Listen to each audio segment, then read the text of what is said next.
Fifth class రూమ్లో teacher చెప్తుందన్నమాట పిల్లలకి, మీరు పెద్దయ్యాక ఏం అవ్వాలని అనుకుంటున్నారో నాకు పేపర్లో రాసి చూపించండి అని చెప్పింది టీచర్. స్టూడెంట్స్ అంతా కూడా అందరు పేపర్లో రాశారనమాట. రాసి టీచర్కి ఇచ్చారు. టీచర్ చూసి ఒక్కొక్కరిని చూస్తే ఒక్కొక్కరు నేను డాక్టర్ అవ్వాలా, ఇంజనీరింగ్ అవ్వాలా, ఇంకా వాళ్ళ ఇష్టాన్ని వాళ్ళు రాశారనమాట. నేను ఇలా అవ్వాలా అలా అవ్వాలా అనేసి రాశారు. పైలట్ అవ్వాలా అలా ఒక్కొక్కరు రాశారనమాట.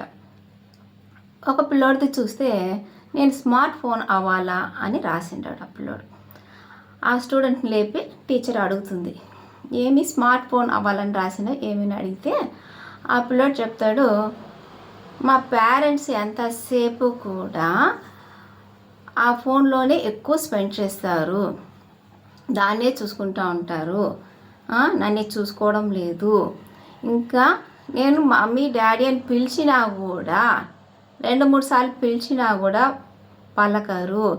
అదే ఒక్క రింగ్ అవ్వగానే వాళ్ళు దానికి ప్రిఫరెన్స్ ఇస్తారు, ఆ ఫోన్ మాట్లాడతారు. ఇంకా ఆ ఫోన్లలో గేమ్ ఆడుతూ ఉన్నారు. నాతో ఆడుకోవడానికి రమ్మంటే నన్ను విసిగించొద్దు పో అని అంటారు, చదువుకోపో అని చెప్తారు. నాతో ఆడుకోవడం లేదు, ఫోన్లో ఆడుకుంటున్నారు అని ఆ పిల్లోడు టీచర్కి చెప్తారనమాట. చూసారా?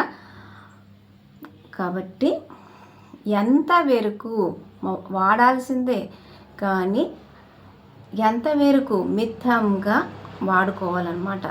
పిల్లల్ని కూడా పట్టించుకోకుండా అలా సెల్ ఫోన్లకే పరిమితం కాకూడదు కదా.